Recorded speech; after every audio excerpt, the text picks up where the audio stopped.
Happy Diwali dear students. तो first year BSc का जो चैप्टर है बिहेवियर ऑफ रियल गैसेस, उसका हम लोग फर्स्ट पार्ट कर चुके हैं। अब ये सेकंड पार्ट में हम लोग आए हैं। यहाँ पे हम लोग लर्न करने वाले हैं एक एक्सपेरिमेंट जिसका नाम है एंड्रूज एक्सपेरिमेंट। ये एक्सपेरिमेंट किया गया था रियल गैसेस के बिहेवियर को स्टडी करने के लिए और समझने के लिए कि रियल गैसेस एक्चुअल में कैसे बिहेव करती है, उनका बिहेवियर आइडियल गैस से कितना डिफरेंट है। जब पता चलेगा तभी तो उसके लिए हम इक्वेशन बना पाएंगे। तो एंड्रूज एक्सपेरिमेंट जो है बेसिकली एक फाउंडेशन बनाएगा हमारे आगे की डेरिवेशन के लिए, जो मतलब इस रियल गैसेस को, इन रियल गैसेस को के बिहेवियर को मैथमेटिकली समझाने की कोशिश करेगी। तो उस डेरिवेशन के लिए जो फाउंडेशन चाहिए वो इस वाले एक्सपेरिमेंट में है, एंड्रूज एक्सपेरिमेंट। तो बहुत ही ध्यान से देखिए एंड्रूज एक्सपेरिमेंट। इसके अंदर जो है आप सभी जानते होंगे कि हम लोग जो है डिटरमाइन क्या करने वाले हैं। इसमें हम रियल गैस का बिहेवियर डिटरमाइन करने वाले हैं। तो रियल गैस मतलब क्या? CO2। अच्छा, CO2 जो है, जैसे हमने कार्बन डाइऑक्साइड जो कि है बहुत ही आम गैस है, हर जगह पे प्रेजेंट है, इसका बिहेवियर हम स्टडी करना चाहते हैं। इसके लिए कुछ ग्राफ्स बनाना चाहते हैं, देखना चाहते हैं कि ये बॉयल्स लॉ ओबे करती है या नहीं, कब करती है या कब नहीं करती है बॉयल्स लॉ ओबे, ये चीज़ हम समझना चाहते हैं। अच्छा, साइड में रेफरेंस के लिए एयर को भी रखा गया है। एयर को इसलिए रखा गया बिकॉज एयर एक हद तक आप मान सकते हैं कि आइडियल गैस है, बिकॉज एयर बहुत सारी नॉन आइडियल गैस का मिक्सचर है, तो इसका बिहेवियर लगभग आइडियल है। और दूसरी बात ये भी है कि एयर की प्रॉपर्टीज हम हर टेम्परेचर और हर प्रेशर पे स्टडी कर चुके हैं कि इसको कितना प्रेशर देंगे तो ये कितना दबेगी, मतलब PV का relation at every temperature is known. हम जानते हैं एयर के बारे में सब कुछ, एयर का अगला पिछला सब जानते हैं। तो एयर को रेफरेंस पॉइंट की तरह लिया गया है। तो एयर का यहाँ पे कुछ ज़्यादा काम नहीं है, एक रेफरेंस पॉइंट की तरह एक्ट करना है बस एयर को। और ये जो CO2 है, CO2 तो भाई बेसिकली ये एक रियल गैस है। तो इस रियल गैस का बिहेवियर कैसा है, आइडियल से कितना अलग है, वही समझने की हमें कोशिश करना है। तो यहाँ पे जो हमारा एपेरेटस है, इसको आप एक ही बार में, एक ही नज़र में देख लीजिए। इस एपेरेटस में ऊपर दो जैकेट्स J1 J2 लगे हुए हैं और नीचे जो है बेसिकली ये कॉपर या स्टील से बने हुए कंटेनर्स हैं जिसके अंदर पानी भरा हुआ है और दोनों एक ट्यूब S से कनेक्टेड हैं ताकि दोनों में प्रेशर सेम बना रहे। तो अगर दो वेसल्स को एक ट्यूब से कनेक्ट कर दिया जाता है तो प्रेशर उन दोनों में सेम हो जाता है। P1 और P2 जो है प्लंजर्स हैं। प्लंजर्स मतलब ये स्क्रू हैं, मतलब मैंने अगर इन स्क्रू को घुमाया ना तो ये अंदर घुसेंगे ना तो पानी को दबाएंगे, पानी को, क्योंकि आप जानते हैं कि पानी एक इनकॉम्प्रेसिबल फ्लूइड जैसा होता है। पानी को आसानी से दबाया नहीं जा सकता है, पानी को दबाया नहीं जा सकता है। तो जब आप प्लंजर से पानी को दबाएंगे ना तो पानी क्या करेगा ना कि इसके अंदर जो गैस भरी है ना CO2, उसको दबाएगा। आई होप कि आपको ये बात समझ में आ रही है। हम प्लंजर से पानी को दबाएंगे, पानी दबेगा नहीं, पानी इनकॉम्प्रेसिबल फ्लूइड है। इनकॉम्प्रेसिबल है भैया, दबता नहीं है पानी। पानी का बल्क मॉड्यूलस बहुत खतरनाक है, पानी को दबाना आसान नहीं है। तो पानी जब दबेगा नहीं तो जाहिर सी बात है फिर क्या होगा कि भाई वो गैस को दबाएगा। पानी खुद नहीं दबेगा, गैस को दबाएगा। तो गैस को दबाएगा तो ये मर्क्यूरी हिलेगा, मर्क्यूरी ऊपर चढ़ेगा। तो मर्क्यूरी ये मर्क्यूरी है। तो मर्क्यूरी जब ऊपर चढ़ेगा तो यहाँ पर अलग अलग वैल्यूज़ कैलिब्रेट की गई। कैलिब्रेट करना मतलब वहाँ पे वैल्यूज़ को हमने मार्क कर दिया है कि भाई मर्क्यूरी यहाँ आया तो कितना प्रेशर, वहाँ गया तो कितना प्रेशर, एंड सो ऑन। तो इसे कहते हैं कैलिब्रेशन। अच्छा, ये जो है इसे हम कहेंगे कैपिलरी। तो कैपिलरी C1 है, कैपिलरी C2 है, दो कैपिलरीज हैं, दोनों के अंदर मर्क्यूरी भरा हुआ है। अच्छा, वैसे मर्क्यूरी अंदर भरा कैसे गया, CO2 और एयर अंदर डाली कैसे गई, तो ये अपने आप में एक कहानी है। तो मैं अभी आपको ये कहानी जो है एक्सप्लेन करता हूँ, राइट। तो इसमें क्या किया गया है ना कि ये जो apparatus था बेसिकली, इस apparatus को, मतलब ये जो ट्यूब है, ये देखिए ये ट्यूब है इस तरीके का कुछ, इसके अंदर है ना हवा भरी होगी नॉर्मली, है ना, नॉर्मली तो इसमें हवा होगी। अब क्या किया गया कि एक, मान लेते हैं हमारे पास एक CO2 का सिलेंडर है। CO2 का सिलेंडर होता है ना, CO2 का कार्बन डाइऑक्साइड का सिलेंडर होता है। तो उसमें से इसमें CO2 छोड़ते चले गए प्रेशर के साथ, दबा के एकदम प्रेशर दिया और छोड़ते चले गए CO2। जब CO2 छोड़ते चले जाओगे तो CO2 भरता जाएगा और वो हवा को धक्का मार के निकालता जाएगा। घंटों तक करना होता है ऐसा, घंटों तक आप CO2 को छोड़ते ही चले जाइए तो एयर उसमें से पूरी तरीके से बाहर निकल जाएगी। और जब आपको लगे सफिशिएंटली आपने पूरे तरीके से इसको सिर्फ CO2 से भर दिया है, आप फटाक से इसको सील कर दीजिए। अब वो सील कैसे करना, क्या करना है, वो इंजीनियरिंग का पार्ट है, उसको हम साइंस में यहाँ पर डिस्कस नहीं करेंगे, बट हम उसको सील कर देंगे। अब सील कर दिया, परमानेंट सीलिंग नहीं है ये, टेम्पररी है। इसको लेके जाके है ना मर्क्यूरी के टब में डुबा देंगे। तो अब मर्क्यूरी का जो टब होता है, उस टब में जैसे ही इसको डुबाएंगे हम लोग, तो मर्क्यूरी जो है थोड़ा सा इसमें ऊपर चला जाता है। मर्क्यूरी जो है थोड़ा सा इसमें ऊपर चला जाता है। ये है ना कैपिलरी है, बहुत ही पतली सी चीज़ है। आप समझ रहे हैं? अरे बाबा, ये कैपिलरी इतना पतला होता है, ये नीचे का पार्ट इतना मोटा है, ठीक है। तो ये कैपिलरी जो है ना, जब जब मैंने इसको एक टब में डुबा दिया जो मर्क्यूरी से भरा हुआ था, तो ये कैपिलरी थोड़ा सा मर्क्यूरी चूस लेगी अपने अंदर। इतना पतला ना कि धागे की तरह होगा, उसे हम थ्रेड ऑफ मर्क्यूरी कहेंगे। थ्रेड, मर्क्यूरी का धागा इतना पतला, इतना पतला ये चूस लेगा ऊपर। अरे भैया, कैपिलरी एक्शन नाम की चीज़ सुनी होगी ना आपने। आपने 12th स्टैंडर्ड में या 11वीं में कभी पढ़ा है कि नहीं पढ़ा है सरफेस टेंशन? तो सरफेस टेंशन चैप्टर के अंदर कैपिलरी एक्शन नाम की आपने चीज़ पढ़ी होगी। तो बेसिकली उस वजह से जो है आपका ये कैपिलरी के अंदर मर्क्यूरी भर जाएगा। अब चलो भैया, मर्क्यूरी तो भर गया। अब मर्क्यूरी तो भर गया इसके अंदर, तो मर्क्यूरी एक मर्क्यूरी का जो थ्रेड है या बबल है जो भी है, वो यहाँ पे आ गया, ठीक है, यहाँ पे आ गया। अब वैसे ही एयर के साथ भी किया जाएगा। एयर को भी हम जो है भर के ले गए। अच्छा, एयर को भरने की ज़रूरत नहीं, एयर पहले से भरी हुई है।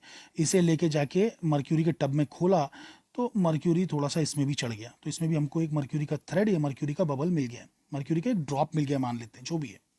ये खाली हमारे हमारे किस काम आएगा ना, जब हम प्रेशर बढ़ाएंगे ना भाई, तो ये ऊपर जाएगा, पुश करेगा CO2 को, और जब हम प्रेशर घटाएंगे तो ये नीचे आएगा। तो इस तरीके से मतलब चीज़ें होंगी, वैल्यूज़ पता करने के लिए है। अच्छा, एयर को क्यों लिया गया, अब आपको शायद समझ में आएगा कि भाई देखो, मैं जब प्लंजर थोड़ा घुमाता हूँ, तो ये बंदा थोड़ा ऊपर जाता है ना, ये बंदा थोड़ा ऊपर जाता है, तो उसकी जो वॉल्यूम यहाँ पर है, वॉल्यूम जो यहाँ पर है, वो कितनी हो गई, वो कितनी हो गई, वो तो यहाँ से पता चलेगा। वो तो यहाँ से पता चलेगा ना, कैपिलरी का आपको डायमीटर, लेंथ, सभी सारी चीज़ें मालूम है। तो वॉल्यूम कितनी हो गई अगर आपको पता चल गया, तो आपको तो पीवी रिलेशन मालूम ही है ना इसका। ये जो बंदा है उसका पीवी रिलेशन आपको पता है, मतलब समझिए पीवी इक्वल्स टू एनआरटी जैसा रिलेशन ये ओबे करता है। एयर जो है एक आइडियल गैस की तरह बिहेव करता है और पीवी इक्वल्स टू एनआरटी ओबे करता है। तो अगर मुझे वॉल्यूम यहाँ से कैलकुलेट हो गई, तो क्या मैं प्रेशर नहीं निकाल सकता? बिल्कुल निकाल सकता हूँ, बिकॉज यानी कि अंदर number of moles of gas कितने होंगे, किस टेम्परेचर पे होगा, क्या होगा, हर चीज़ मुझे इसकी पता है। एयर के बारे में मैं सब कुछ जानता हूँ, तो I can find the pressure. और बेसिकली जब मैं प्लंजर को यहाँ पर भी उतना ही घुमाऊंगा जितना यहाँ घुमाया था, और ये मर्क्यूरी जो चढ़ेगा, तो इस मतलब मैं कंपैरिजन से बता सकता हूँ, कंपैरिजन से बता सकता हूँ कि इस बंदे का कितना ये है, मतलब इस बंदे के अंदर कितना प्रेशर है। प्रेशर इसका तो निकाल लिया, इनडायरेक्टली इसका भी मेजर कर सकते हैं एयर की मदद से। तो CO2 का प्रेशर एयर की मदद से मेजर किया जा सकता है। अब इस पर हमको ज़्यादा सोचना नहीं है कि एग्जैक्टली कैसे हो रहा है, क्या हो रहा है, बट कर सकते हैं, ठीक है। आप जाना चाहें डिटेल में तो जा सकते हैं, सोचिए उसके बारे में, अच्छी बात है, ज़्यादा सोचना भी चाहिए, तभी जाके ओरिजिनल थिंकिंग आती है। बट यहाँ पर भी फिलहाल हमारा कंसर्न ये नहीं, हमारा कंसर्न है ये कि हमें ये समझना है कि भाई कैसा बिहेवियर आया हमें CO2 का, CO2 कैसे बिहेव कर रहा है, उसका ग्राफ कैसा है। तो वो ज़्यादा फिलहाल वो इंपॉर्टेंट है। तो हम यहाँ पे वो इंजीनियरिंग वाले पार्ट पे नहीं जाएंगे कि एग्जैक्टली PV को कैसे एडजस्ट किया गया, कैलिब्रेशंस कैसे किए गए। चलिए एनीवे, तो ये जो एंड्रू एक्सपेरिमेंट है, इसमें हमने कार्बन डाइऑक्साइड अंदर कैसे भरी, एयर कैसे भरी, आपको समझ में आ गया। ये जो J1 J2 जैकेट्स हैं ना, these are constant temperature bath. ये कांस्टेंट टेम्परेचर बाथ है। बाथ मतलब यानी कि इसमें है ना, आप अपनी मर्जी से कुछ तो मटेरियल भर के एक पर्टिकुलर टेम्परेचर पे इसको मेंटेन कर सकते हो, कैपिलरी को, मतलब इसका टेम्परेचर आप मेंटेन कर सकते हो। अरे भाई, हमें चाहिए ना, हमें जैसे इसका कभी टेम्परेचर मालूम है 13 डिग्री रखना है, तो भाई ये जो जैकेट है ना, इसके अंदर ऐसा कुछ करेंगे कि 13 डिग्री टेम्परेचर हो जाए। उसका जब 13 डिग्री होगा तो अंदर की CO2 का भी 13 डिग्री हो जाएगा, वैसे यहाँ पे एयर का भी 13 डिग्री हो जाएगा। तो हम लोग जैकेट्स के अंदर है ना अलग अलग टेम्परेचर सेट कर सकते हैं, और वो एक बार सेट हो गया तो through out the experiment of P and V, जब P और V को बदलेंगे तो टेम्परेचर फिक्स ही रहेगा। इसलिए इसका नाम कांस्टेंट टेम्परेचर बाथ है, कांस्टेंट टेम्परेचर बाथ, ठीक है। और फिर जब हमें चाहिए होगा 25 डिग्री, तो भैया दोनों को 25 डिग्री पे सेट कर देंगे। वो कैसे करेंगे, that's all irrelevant for now, but constant temperature बात है ये, ओके। ये स्टील से इसलिए बनाए गए हैं, कॉपर से इसलिए बनाए गए हैं ये कंटेनर्स, ताकि जो है प्रेशर झेल सके, क्योंकि प्लंजर जब हम घुमाएंगे, प्लंजर जब हम अंदर घुमाएंगे तो भैया पानी तो दबने वाला नहीं है, गैस दबेगी लेकिन एक हद तक, और अगर ये चीज़ मजबूत ना रही तो प्रेशर आउटवर्ड भी एग्जर्ट होगा और चीज़ें फट सकती हैं। तो इसलिए स्टील या कॉपर जैसे मजबूत मटेरियल से आपको बनाना है। चलिए ये सब साइड की बातें हैं, अब देखते हैं कि एक्चुअल में किस तरीके का हमें ग्राफ मिला है। तो देखिए ये मिला है हमारे एंड्रू भाई को ग्राफ। तो ये जो ग्राफ है पी वर्सेस वी का, बहुत ही इंटरेस्टिंग है। अगर इसको ध्यान से देखा जाए तो ये बहुत ही इंटरेस्टिंग ग्राफ है। तो बेसिकली इसमें है क्या, ज़रा ध्यान से देखिएगा, इसमें क्या है ज़रा ध्यान से देखिए। मैं आपको एक्सप्लेन करने की कोशिश करता हूँ। Let me just choose a pen. तो यहाँ पर आप देख सकते हैं, यहाँ पर आप देख सकते हैं, इसको मैं हटा देता हूँ, ओके, कि शुरू में जब हमने टेम्परेचर को सेट कर दिया, J1 J2 का टेम्परेचर 13.1 डिग्री पे सेट कर दिया है, 13.1 डिग्री पे सेट कर दिया है, तो क्या हो रहा है ना कि जब हम प्रेशर बढ़ा रहे हैं तो वॉल्यूम घट रही है। भाई प्रेशर बढ़ा रहे हैं, वॉल्यूम घट रही है, तो ग्राफ ऐसे चढ़ेगा ना। प्रेशर हम बढ़ा रहे हैं, वॉल्यूम घट रही, प्रेशर बढ़ा रहे हैं, वॉल्यूम घट रही है, मतलब ग्राफ ऐसे चढ़ेगा, राइट। तो कहने का मतलब ये है कि इस तरीके से आपको प्रेशर बढ़ेगा और वॉल्यूम घटेगी, वो मिल रहा है। तो बॉयल्स लॉ ओबे हो रहा है शुरू में, ए से बी में बॉयल्स लॉ ओबे हो रहा है। बी पॉइंट पे पहुंचते ही गैस अब गैस नहीं रही, बल्कि है ना वो एक सैचुरेटेड वेपर की तरह हो गई है। सैचुरेटेड वेपर क्या होता है मालूम है? कि जिसको जरा सा भी अगर हल्का सा भी दबा दिया गया ना तो वो सीधा लिक्विड बन जाएगा, उसे कहते हैं सैचुरेटेड वेपर, समझ रहे? तो बी पे पहुंचने के बाद गैस गैस नहीं रही बल्कि एक सैचुरेटेड वेपर बन चुकी है। और थोड़ा और प्रेशर अगर आपने अप्लाई कर दिया, थोड़ा और दबा दिया, तो बेसिकली क्या होगा ना कि गैस सीधा डायरेक्टली वेपर जो है वो कंडेंस हो जाएगा, लिक्विड बन जाएगा, लिक्विफैक्शन स्टार्ट हो जाएगा और लिक्विड बनता चला जाएगा, तो पूरी गैस लिक्विड बन जाएगी। ये याद रखिए कि लिक्विफैक्शन जो है वो एक आइसोथर्मल और आइसोबारिक प्रोसेस है। और बल्कि लिक्विफैक्शन ही नहीं, सॉलिडिफिकेशन भी वैसा है।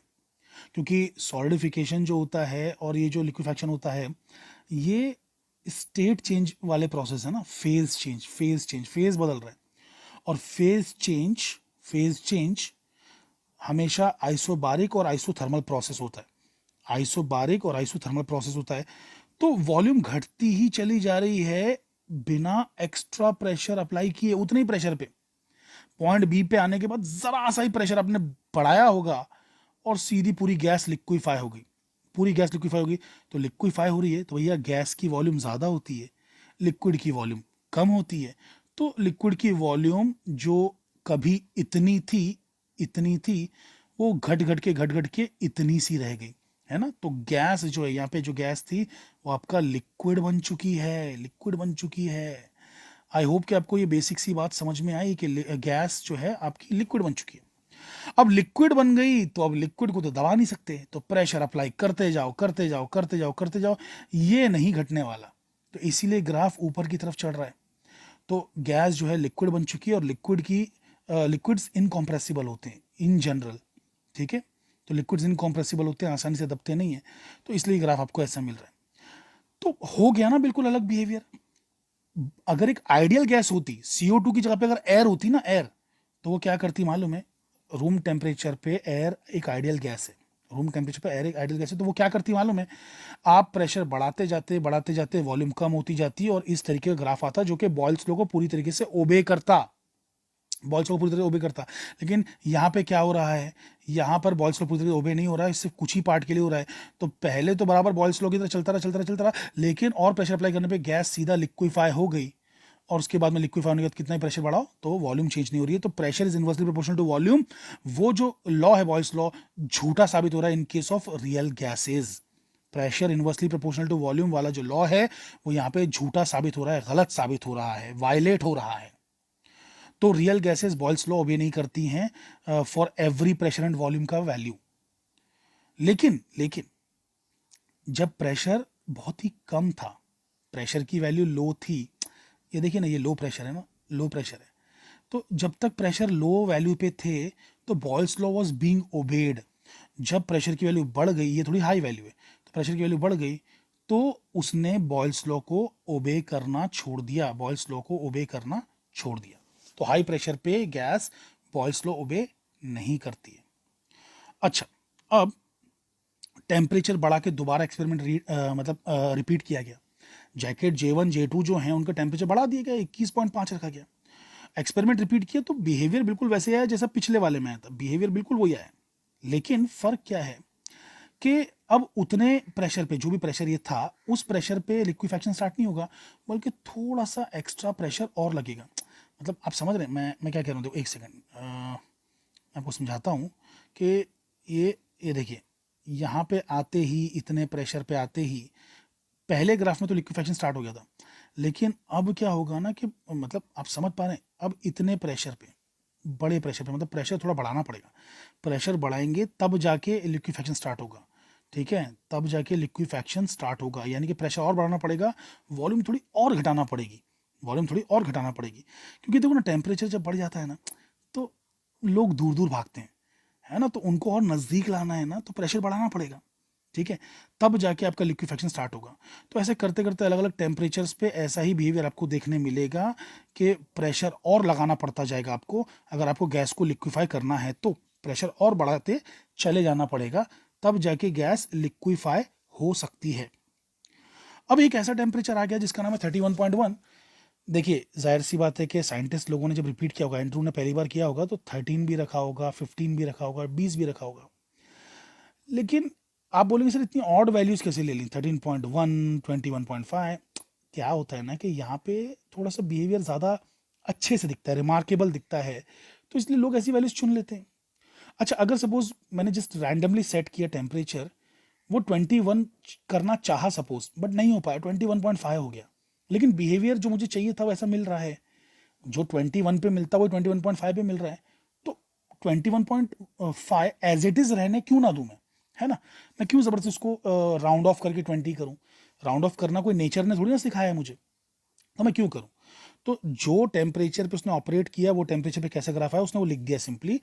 और 31.1 स्पेसिफिकली वो तो लेना ही था, क्योंकि यहाँ पर ही आपको जो है देखने मिल रहा है कि अब जो नॉन आइडियल बिहेवियर है वो धीरे धीरे आइडियल बिहेवियर में कन्वर्ट हो जाएगा, non ideal behaviour ideal behaviour में कन्वर्ट हो जाएगा। अब आप देखिए कि ये जो बॉयल्स लॉ है यहाँ पे ओबे हो रहा है, हायर टेम्परेचर्स पे बॉयल ओबे हो रहा है। तो मैंने क्या कहा था कि प्रेशर लो रखोगे तो बॉयल्स लॉ ओबे होता है, या टेम्परेचर हाई रखोगे तो बॉयल्स लॉ ओबे होता है। ये बात मैंने फर्स्ट वीडियो में डिटेल में बताई है। या फिर दोनों ही रखोगे तो बॉयल्स लॉ ओबे होता है साथ में। प्रेशर कम रखो या टेम्परेचर ज़्यादा रखो, या दोनों को साथ में रखो, तो फिर आपका बॉयल्स लॉ ओबे होता है और आपकी रियल गैस एक आइडियल गैस की तरह बिहेव करना स्टार्ट करती है। तो ये जो पॉइंट है एक क्रिटिकल पॉइंट है, और यहाँ पर जो टेम्परेचर, प्रेशर और वॉल्यूम की वैल्यूज हैं वो क्रिटिकल वैल्यूज हैं, PC, VC, TC, critical pressure, critical volume, critical temperature. इसके बियॉन्ड गैस को लिक्विफाई कर पाना नामुमकिन है। अगर मैंने टेम्परेचर बढ़ा के CO2 का टेम्परेचर बढ़ा के 31.1 से आगे ले गया, तो अब CO2 कभी जिंदगी में लिक्विफाई नहीं होगी, कितना ही प्रेशर आप अप्लाई क्यों ना कर दें। तो लिक्विफाई करने वाला जो एरिया है वो सिर्फ यही वाला है, इतने ही हिस्से में CO2 को लिक्विफाई किया जा सकता है। अरे भैया, एनर्जी इतनी ज़्यादा हो गई है कि बीच के इंटर मॉलिक्यूलर फोर्सेस अब कोई मायने नहीं रखते। आप कितना भी प्रेशर अप्लाई करो, कितना भी नज़दीक लेके आ जाओ, अब CO2 के अलग अलग मॉलिक्यूल्स को वो एक दूसरे को पकड़ेंगे नहीं, किसी भी तरीके का कोई भी बॉन्ड जो बनाना होगा वो बनाएंगे नहीं, क्योंकि उस बॉन्ड के तोड़ने से ज़्यादा एनर्जी आपने टेम्परेचर के थ्रू प्रोवाइड कर दी है।